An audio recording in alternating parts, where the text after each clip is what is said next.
ತಿರುಮಲಶೆಟ್ಟಿಹಳ್ಳಿಯ SPG ಆಸ್ಪತ್ರೆಯಲ್ಲಿ ಭ್ರೂಣ ಹತ್ಯೆ ಪ್ರಕರಣಕ್ಕೆ ಸಂಬಂಧಪಟ್ಟಂತೆ ಆರೋಪಿ ಪೊಲೀಸರ ಮುಂದೆ ತಪ್ಪೊಪ್ಪಿಗೆ ಹೇಳಿಕೆಯನ್ನ ನೀಡಿದ್ದಾನೆ.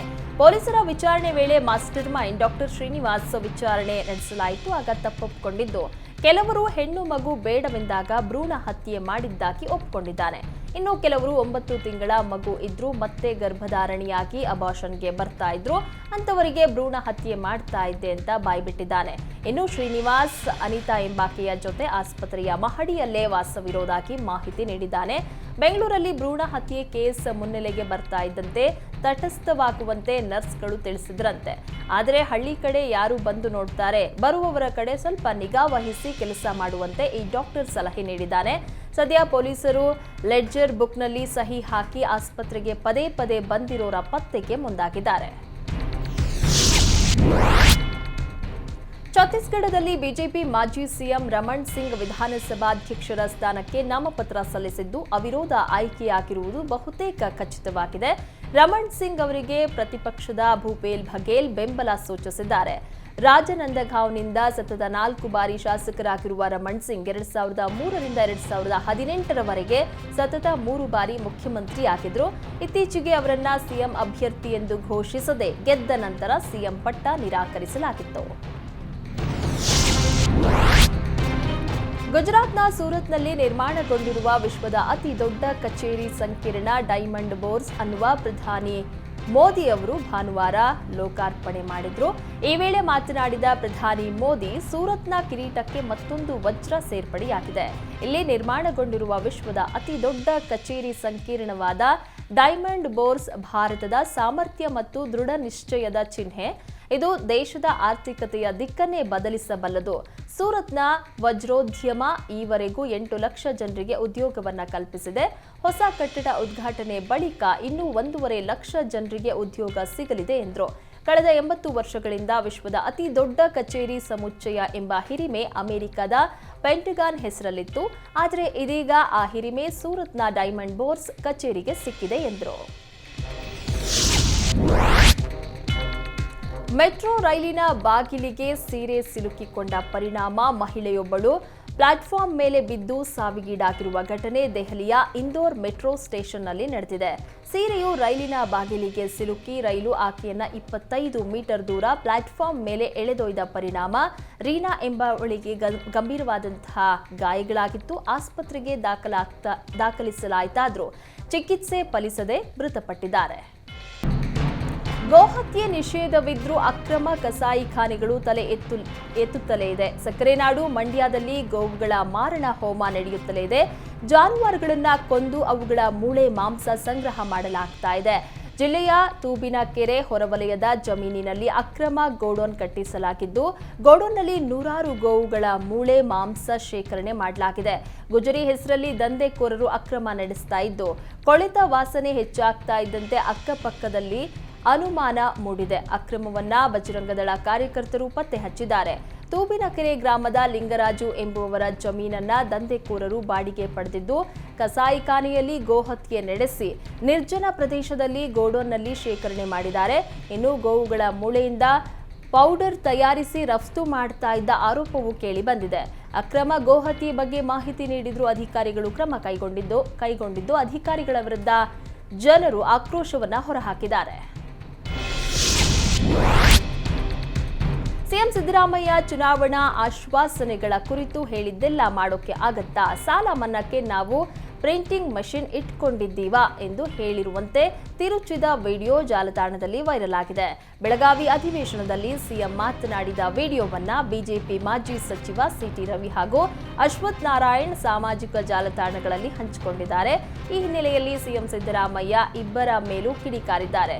ಫೇಕ್ ನ್ಯೂಸ್ ಪೆಡ್ಲರ್ಗಳಾದ ಸಿಟಿ ರವಿ ಮತ್ತು ಅಶ್ವಥ್ ನಾರಾಯಣ್ರನ್ನ ಪಕ್ಷದಿಂದ ಆಚೆಗೆ ಅಟ್ಲಿ ಅಂತ ಕಿಡಿಕಾರಿದ್ದಾರೆ.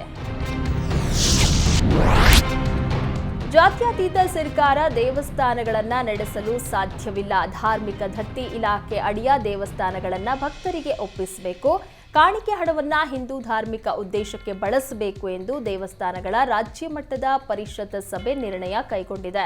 ಇಲಾಖೆಯ ಅಡಿಯಲ್ಲಿ ಬರುವ ದೇವಸ್ಥಾನಗಳಲ್ಲಿ ಭಕ್ತರು ಅರ್ಪಿಸಿದ ಹಣ ತೆರಿಗೆಯಲ್ಲ.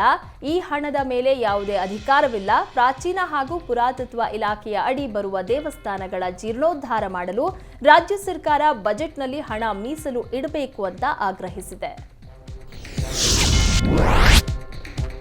ಕುನೋ ರಾಷ್ಟ್ರೀಯ ಉದ್ಯಾನವನದ ಪ್ರವಾಸಿ ವಲಯದಲ್ಲಿ 2 ಗಂಡು ಚೀತಾಗಳನ್ನು ಬಿಡುಗಡೆ ಮಾಡಲಾಗಿದೆ. ಇದರಿಂದ ಜನರಿಗೆ ಚೀತಾ ವೀಕ್ಷಣೆಯ ಭಾಗ್ಯ ಸಿಗಲಿದೆ. ಅಗ್ನಿ ಹಾಗೂ ವಾಯು ಎಂಬ 2 ಹೆಸರಿನ ಚೀತಾಗಳನ್ನು ಅಹೇರಾ ಪ್ರವಾಸೋದ್ಯಮ ವಿಭಾಗದ ಪರೋಂಡ್ ಅರಣ್ಯ ವಲಯದಲ್ಲಿ ಬಿಡಲಾಗಿದೆ. ಸರ್ಕಾರ ನೀಡಿದ ಮಾಹಿತಿ ಪ್ರಕಾರ ಪ್ರವಾಸಿಗರು ಚೀತಾಗಳನ್ನು ನೋಡಬಹುದಾಗಿದೆ. ಚೀತಾ ಮರುಪರಿಚಯ ಯೋಜನೆಯಡಿ ಆಫ್ರಿಕಾದಿಂದ ಚೀತಾ ತರಿಸಿಕೊಳ್ಳಲಾಗಿದೆ. ದೇಶದಲ್ಲಿ ಕೋವಿಡ್ ಸೋಂಕಿನ ಪ್ರಮಾಣ ಹೆಚ್ಚಾಗ್ತಾ ಇದ್ದು ಸತತ 4ನೇ ದಿನ ಸೋಂಕಿತರ ಸಂಖ್ಯೆ 300ರ ಗಡಿ ದಾಟಿದೆ. ಕೇರಳದಲ್ಲಿ 4 ಹಾಗೂ ಉತ್ತರ ಪ್ರದೇಶದಲ್ಲಿ 1 ಸೇರಿ 5 ಮೃತಪಟ್ಟಿದ್ದಾರೆ. ದೇಶದಲ್ಲಿ 24 ಗಂಟೆಗಳ ಅವಧಿಯಲ್ಲಿ 335 ಹೊಸ ಕೋವಿಡ್ ಪ್ರಕರಣಗಳು ದಾಖಲಾಗಿವೆ. ಈ ಮೂಲಕ ಒಟ್ಟು ಸಕ್ರಿಯ ಪ್ರಕರಣ 1701ಕ್ಕೆ ಏರಿಕೆಯಾಗಿದೆ. ಸಕ್ರಿಯ ಕೇಸ್ನಲ್ಲಿ ಕೇರಳದ ಪಾಲೆ 1300 ಆಗಿದ್ದು ಚೇತರಿಕೆಯ ಪ್ರಮಾಣ 98.81ರಷ್ಟಿದೆ.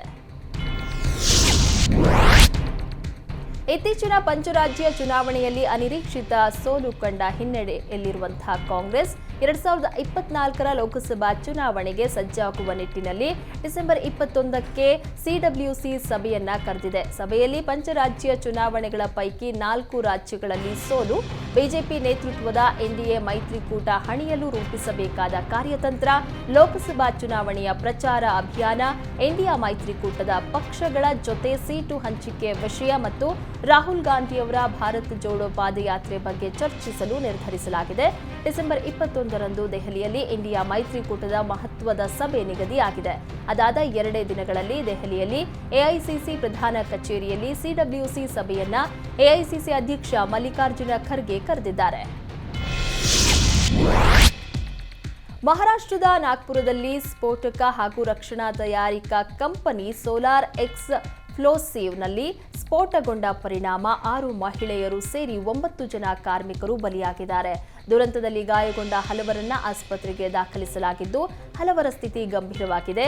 ನಾಗ್ಪುರದ ಬಜಾರ್ಗಾಂವ್ ಗ್ರಾಮದಲ್ಲಿರುವ ಸೋಲಾರ್ ಕಂಪನಿಯ ಬೂಸ್ಟರ್ ಘಟಕದಲ್ಲಿ ಉತ್ಪನ್ನವೊಂದನ್ನು ಸೀಲ್ ಮಾಡ್ತಾ ಇರುವಾಗ ಸ್ಫೋಟ ಸಂಭವಿಸಿದೆ. ಆದರೆ ಸ್ಫೋಟಕ್ಕೆ ಕಾರಣ ಏನೆಂದು ತಿಳಿದು ಬಂದಿಲ್ಲ. ಘಟನೆ ನಡೆದ ವೇಳೆ ಸ್ಥಳದಲ್ಲಿ 12 ಜನ ಕಾರ್ಮಿಕರು ಕೆಲಸ ಮಾಡ್ತಾ ಇದ್ರು ಅಂತ ಅಧಿಕಾರಿಗಳು ತಿಳಿಸಿದ್ದಾರೆ. ಅಲ್ಲದೆ ಘಟಕದ ಒಳಗೆ ಇನ್ನೂ ಹಲವರು ಸಿಲುಕಿಕೊಂಡಿರುವಂತಹ ಶಂಕೆ ಇದ್ದು ರಕ್ಷಣಾ ಕಾರ್ಯಾಚರಣೆ ನಡೀತಾ ಇದೆ.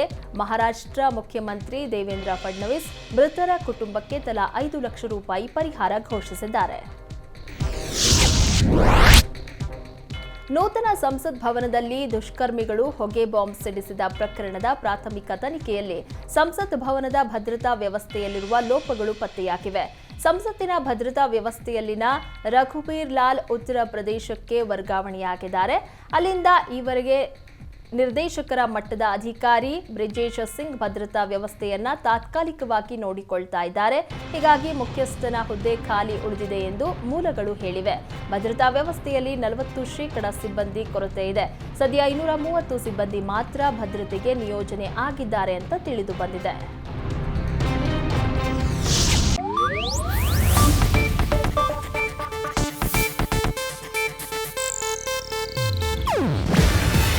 ಇದು ಏಷ್ಯಾನೆಟ್ ನ್ಯೂಸ್ ನೆಟ್ವರ್ಕ್ ಪ್ರಸ್ತುತಿ. ನೀವು ನೋಡ್ತಿದ್ದೀರಾ ಏಷ್ಯಾನೆಟ್ ಸುವರ್ಣ ನ್ಯೂಸ್.